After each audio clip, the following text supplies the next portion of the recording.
今天给大家分享的主机方案来自 TT 的 Taiwan 300，但是是黑色版本的。因为在我家之前发布过2期 Taiwan 300白色版本，也有很多小伙伴后台私信留言，需要参考一下黑色的方案。刚好咱们这个粉丝呀，也是我家的老客户了。其实在我家下单的绝大部分都是老客户，不得不说黑色方案的 Taiwan 300实物那还是非常帅气的。尤其是非常合理的搭配以及细节严谨的走线，让整个主机它的实物颜值真的是更加完美。不过在这里需要多嘴啰嗦一句，如果个人的主机桌面的宽度足够的宽，Taiwan 300它含有官方的一个支架，可以让主机横着摆放在桌面上，整个视觉的观感看上去会更加的科技属性拉满。如果说个人的主机桌面相对比较紧张，那这种立式的看着也是非常帅气的。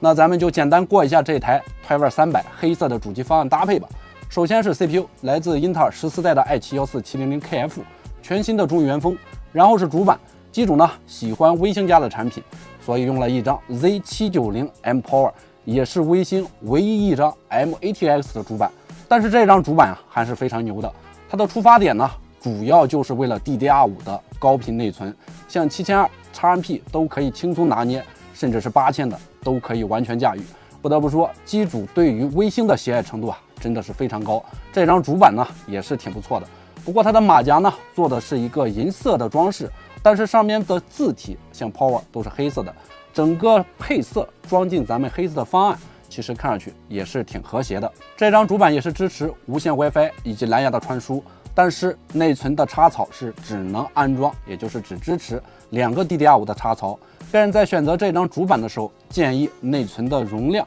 直接选择自己需要的规格。那咱们这台搭配的是知奇的 32G 7200的换风级2x16G。然后就是显卡了，刚开始有说到机主呢喜欢微星家的产品，所以选择了一块微星的旗舰款型号超龙叉 RTX4080 Super 超能力的显卡。那这张显卡刚好它的 RGB logo 也是在显卡的居中位置，安装进 Taiwan 300实物的颜值也是非常帅气。整个 logo 的 RGB 灯光呢，也可以完美的在机箱的中心部位展现出来。然后就是固态硬盘，机主使用了一张三星的990 Pro 2T， 因为个人的用途呢相对也会比较单一一些，所以 2TB 的容量对于它来讲是完全够用的。并且主板 Z790M Power 后续个人对于存储如果说不够用，它还是有一个 M.2 的硬盘位可以继续的拓展。然后就是散热，用的是网红品牌，点名率也是非常之高的瓦尔基里的旗舰款 V360。这颗水冷不管是它的性能，包括颜值以及冷头的屏幕绝大部分的客户呢都是非常满意的。最重要的是这颗水冷的价位也是非常香的。然后电源部分用的是海运的锋锐系列80 Plus 金牌全模组1000瓦的。关于海运家的产品就不再过多的赘述了，毕竟稳定靠谱。然后在风扇的搭配上，咱们使用了一颗瓦尔基里的 S12 Max， 这颗风扇最高的转速可以达到3300转，对于主机的进风还是非常给力的，也是支持 PMW 智能温控的调速，并且这颗风扇和咱们瓦尔基里 V360的风扇它的外观是一模一样的。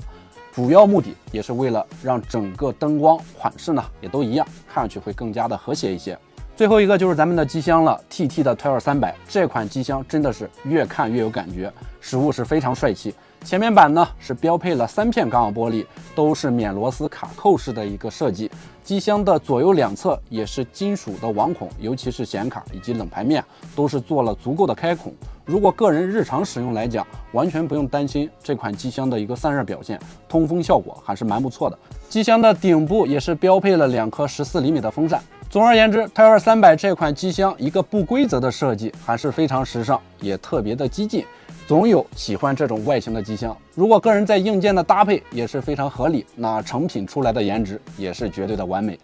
以上就是咱们这一台 Taiwan 300的一个配置搭配了。到了视频的最后，再次感谢机主的支持以及各位朋友的支持，我是基叔，我们下期视频再见。